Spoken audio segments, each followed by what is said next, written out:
In the next 48 hours, game developer Monolith and parent company Warner Bros. Interactive Entertainment hope to gain new insight into a top-secret, unannounced console-based MOBA game that is entering the final stages of development.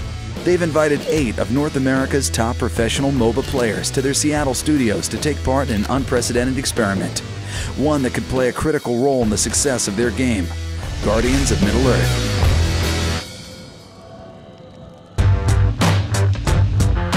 We're really excited to show you the game today.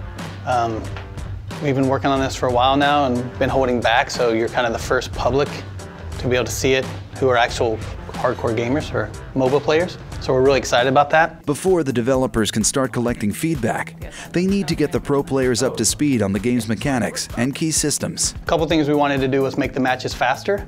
We thought gamers would want to be in and out and on to the next round faster than you typically find in a PC MOBA. The other thing is, in general, all of the things that you put on your loadout are going to be stuff you slowly progress to unlock over the course of playing, leveling your profile, and earning coins to use to unlock all these different things. Bringing in a group of professional MOBA players to sort of give us feedback is a huge win for us trying to feel it out. Obviously, our day job is trying to make the game. Their day job is playing the game and really understanding what works and doesn't work about it. So like Gandalf, for example, is like a really good beginner guy because he does a lot of AoEs. So one thing we'll probably do, I think we've talked about it at least, is like mark guys, whether they're sort of beginner or like medium or hard guys to play. We've really hoped to make Guardians of Middle-earth a more fast-paced game since it's on the console. We know that console gamers usually want to jump into a round, finish the round, win or lose, and then start a new game. So we really wanted the matches to be short and action-packed. As we really nail down exactly all the features in the game, finish all the feature work, we're going to be able to incorporate some of this feedback. And I think also just the perspectives and information that we've gotten from these guys will really help us, in this finishing phase to decide what to focus on and what not to. The goal from the beginning was to make sure that this thing actually satisfies the most hardcore play. And then priority 2 is, okay, now make it the easiest ramp on as possible for new people. Our cause is just. Guardians of Middle-earth, I think, is a great entry point for new MOBA players because it's got the accessible sort of console controls, immediate interaction with your character kind of feel. It's a little bit simpler and faster paced, so you can kind of jump in and get more revs on it without having to learn quite as much about the structures around the culture in the PC space right now. With a firm grasp of the basics, the pros are ready for battle. For the developers, this is their first chance to see how professional players react to the game. Right bumper, right there, what does that mean? So you leveled up, so hold it down. I was never going straight for professional gaming. When I started, it was just a passion. I really liked playing competitively, and I just liked trying to win. So we did the intro this morning, got a bunch of feedback from you guys already, just digging into the menus and everything. So finally gonna actually start a 5-on-5 match. You actually play against each other, at least the 8 pros, and then we'll have 2 of the developers in the last couple slots here. So now you have 1 minute to do your loadouts, if you haven't already set them up.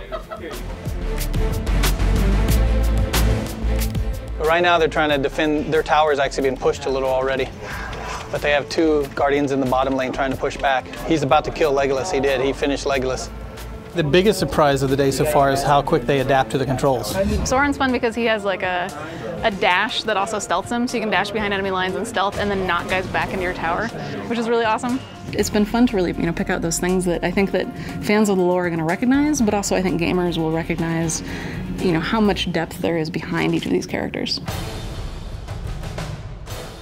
The developers are working towards a balanced game where no one player has a distinct advantage and matches end around a sweet spot of 15 minutes. But the players are finding that not all Guardians are created equal, and matches last twice as long as expected. Oh, now you're going to prolong it because you're actually going to kill all of them, huh? Oh my god. That was close. Oh that was my close. god. I think I just 1v5'd them and then killed everybody. I started playing games, well, I wouldn't say professionally, but I started playing games a lot as an escape from reality, I guess, and now it is the reality, so I'm quite happy with that. In the last half hour here playing this, how does it feel for just picking it up? And it's pretty easy picking it up. I mean, I think it takes about 5 minutes to figure out what the skill does, and really you just give it a little bit of thought. You get a really general sense of how the character should be played. I think the biggest struggle for me was like trying to figure out how to use my ultimate as a melee squishy DPS that also has a melee ultimate, where I'm like, oh man, it's AoE, I want to hit as many people as I'm dead. It was fun though. Like, if I actually got into range of 5 people and they didn't instantly kill me, then I could deal damage. As the clock winds down on day 1, players meet with the developers to discuss the matches and their recommendations for making the game more balanced and fun to play. It feels like a little too snowbally. You know what I mean? one of our major issues in the game right now is snowballing, experience levels, where one team will get ahead in experience levels compared to the other team, and it's a very hard pull to try to get the other team back again, to make a shift back if their player skill dominates over the other team. If the team drags it out until level 14, everybody would be at their maximum potential, and it's really just going to come down to who is going to fight better, who's going to perform better in a team fight environment. Essentially, at some point in time, you can't end the game because the soldiers aren't killing towers quickly enough, and people are just wiping the waves, and that kind of stagnates the game as well. While the players are treated to a team dinner, a dedicated group of developers stays behind to work into the night, implementing the players' suggestions. The team at Monolith only has one chance to impress the pro gamers with a fast turnaround. As the game's delivery deadline looms, the players will have one more day to play Guardians of Middle-earth, test the changes, and offer a final assessment. Coming up in Part 2. Right now we got the guys back in this morning. Last night they gave us some good feedback. We made some changes. They're playing a new build now. I look forward to seeing the differences and what you find just overall in the game.